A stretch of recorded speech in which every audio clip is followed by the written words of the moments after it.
Good morning, everyone, and welcome to the Core Connection. I'm Mira Rubin here on Enlightened World Network, and it is a new week.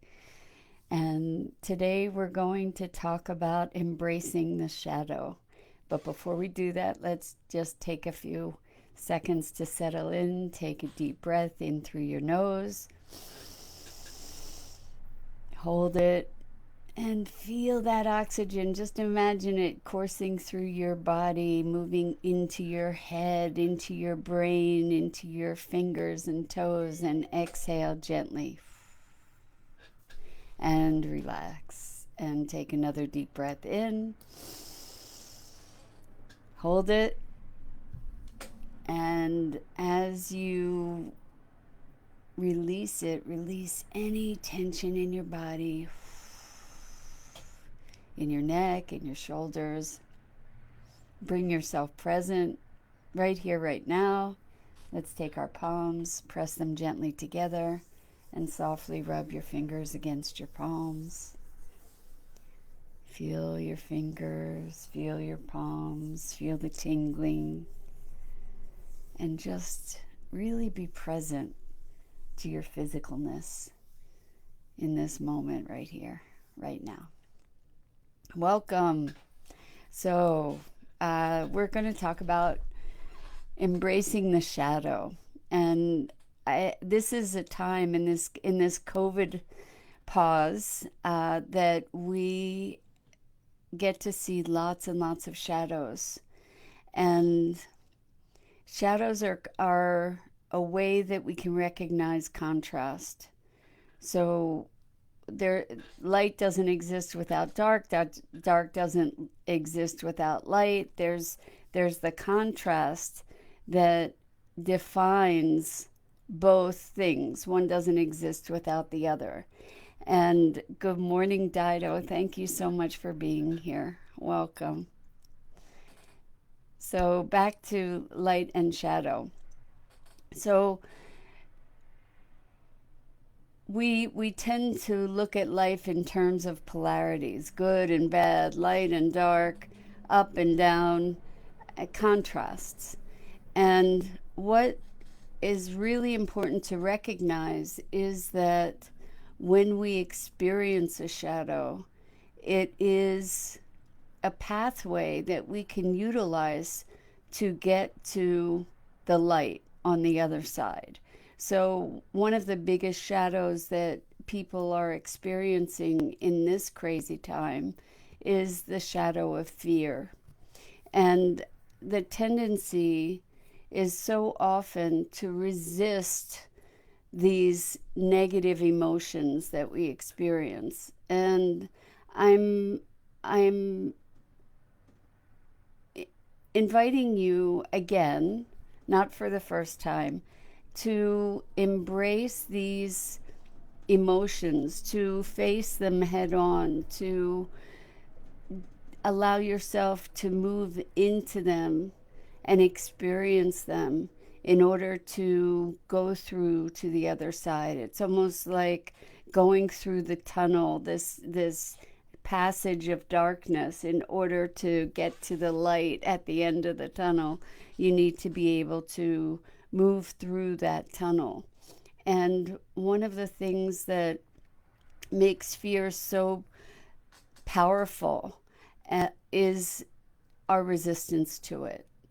And as we resist our fear, it gets bigger. We empower it because all that energy that we're applying to denying it or resisting it or pretending it isn't there or deflecting it or redirecting it is really feeding and deepening the experience of the fear, whether it's on a conscious or other than conscious level. And when I say to embrace the shadow, it's different than indulging the shadow. So it requires what I'm speaking about is moving into a conscious encounter with these emotions and um, portions of ourselves that may be very challenging and confronting. So, with a fear, for example,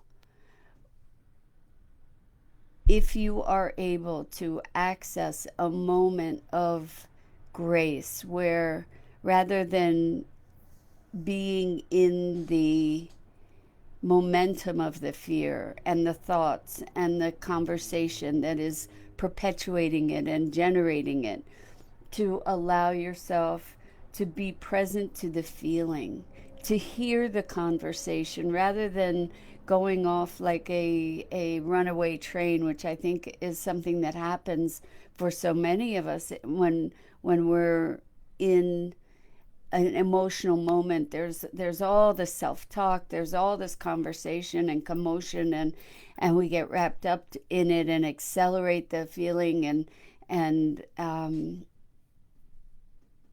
try to find ways to avoid it, try to find ways to uh, rationalize it, and what instead we could do is listen to the conversation, and as we listen to the conversation, engage with it. And for example, I'll talk about anxiety for the moment. So um, every now and then I have moments of anxiety, and when I have those moments, I look at what is the internal dialogue, what is the conversation that I'm having that is helping to generate that physiological experience of anxiety. So it might be, I don't know how I'm going to uh, handle a given situation. I don't know how I'm going to pay this bill or that bill, or I don't know how I'm going to navigate this challenging circumstance. Um, what happens with the I don't know is feeling a clenching, feeling a constriction, feeling tension in my back or in my belly. These are things to take a look at. Notice, wow, what's going on? What is happening inside? And what is this fear exposing? What is this anxiety exposing? And in many cases, in the example I just gave you, for example, in many cases the fear is the fear of not knowing. And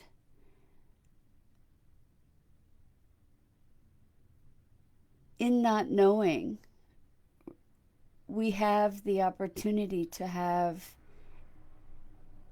an excitement also about an anticipation of what's possible. So in saying I don't know how, I can do multiple things. I can fall into the the conversation that says I don't know how, therefore I'm going to do it wrong, or I'm going to mess it up, or I'm going to whatever. I can also fall into a conversation about I get to discover new ways, and I get to trust that this will emerge, and I can be present to the and responsive to the very moment. So the fears, the anxieties expose these deep wounds. Oftentimes we can engage in a conversation about what what would I have to be telling myself? What would I have to be feeling about myself or the world? And what I might notice is that I have a belief that the world is a scary place, that I have a conditioning or a predisposition to interact with the world as a, a place of danger where I need to do everything I can to survive and navigate and adapt. Whereas I also have the opportunity, once that's exposed, to choose, what if I belong here? What if I am one with the world rather than at odds with it?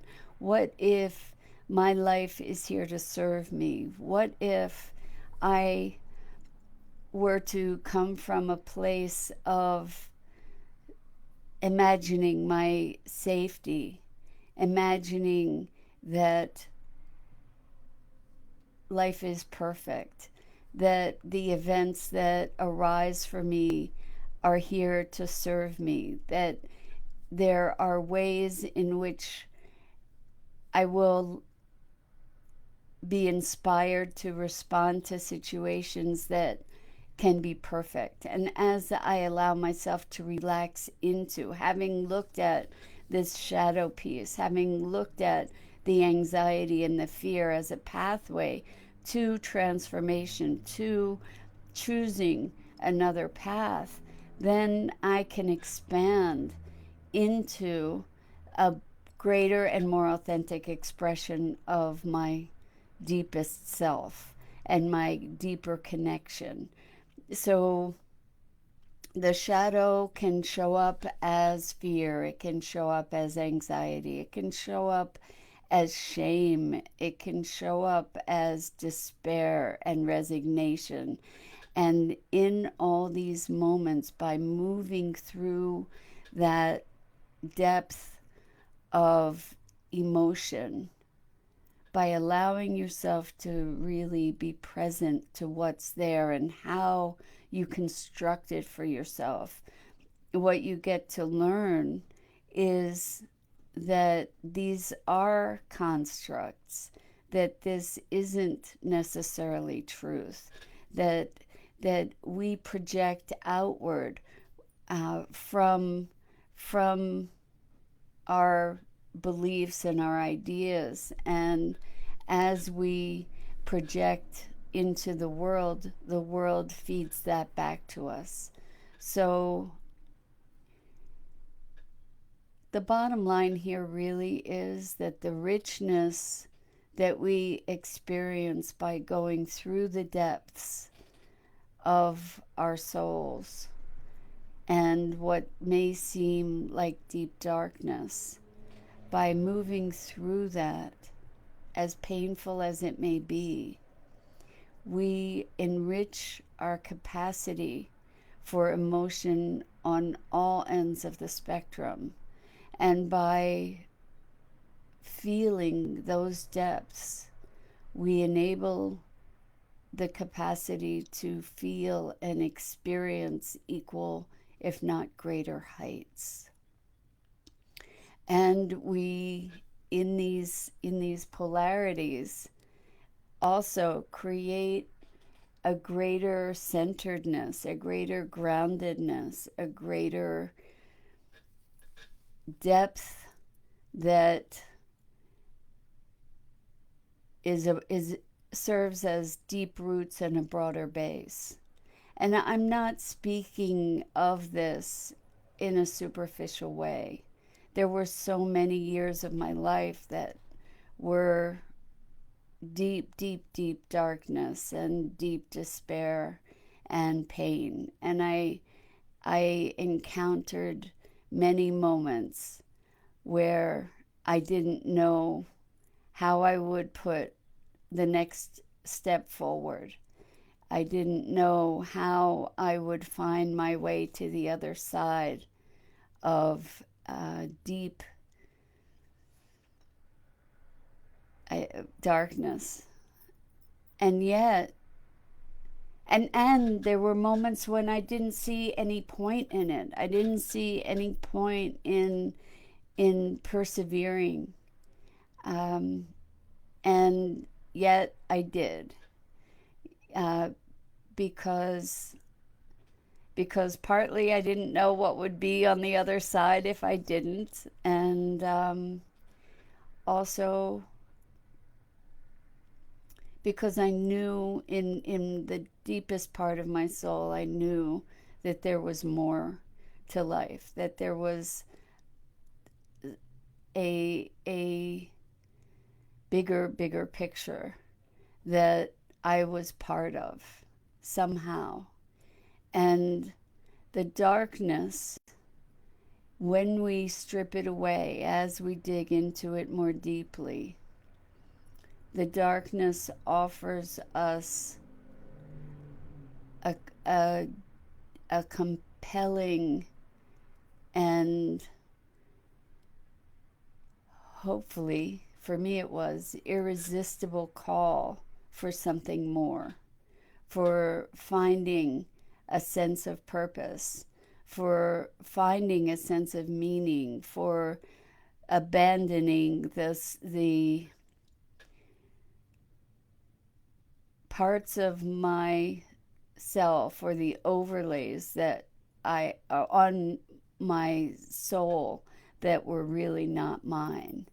And so this shadow self is a way to find the greater truth of who we are at our deepest core, and a profound invitation to call that forth as a matter of life and death often. And by experiencing that proximity to death, we have a unique opportunity to choose life as we choose it. I've spoken before about allowing the certainty of our death to be our call to living. And that's really what the shadow brings as its gift as well. It brings broader view, broader perspective, and it brings counsel to strip away that which is not ourselves, that which is not our truth, which is not our expression, and to find on the other side of that we can emerge like the phoenix from the ashes of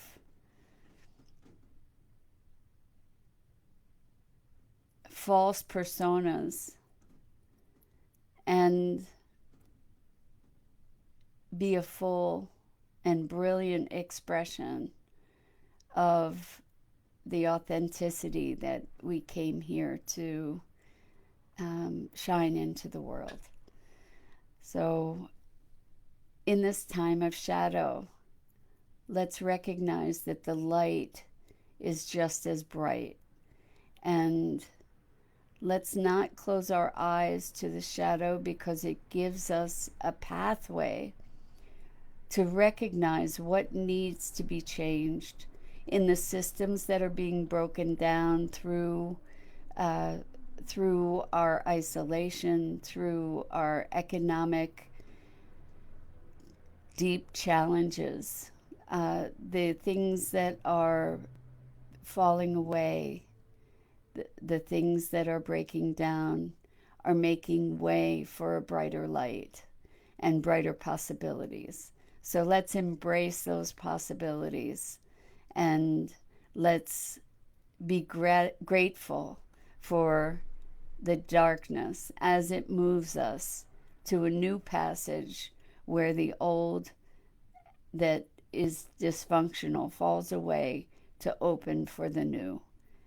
And love yourself, love your every aspect of yourself. As you embrace and love the shadow, it allows you deeper self-acceptance and is a path to wholeness. So now what I have a comment over here saying, what I heard you say was something like, experiencing the depths of our souls and deep darkness, we can energize our capacity for greater heights of emotion, a stronger center, deeper roots and meaning. Beautiful, Mira. Thank you so much. It's true. It's true. By embracing our darkness, we give ourselves a path to wholeness. By denying our darkness, we can never be whole. We can never be complete. And so, though we may characterize the darkness as negative, and the light as positive, without recognizing the entirety of it, we can never be whole. And when we're whole, that's when we have the opportunity to experience peace. So, with that, I'm complete for today. I hope this was helpful and made some sense. And I invite you to meet your shadow with gratitude and welcome arms and embrace that part and those parts of yourself as a path to your wholeness. With so much love, so much compassion to you, I am grateful that you join me in these musings. And please check out the other exceptional programming on Enlightened World Network. And I hope I'll see you back here with me tomorrow at 9 a.m. Eastern. This is The Core Connection, with love and lots of compassion.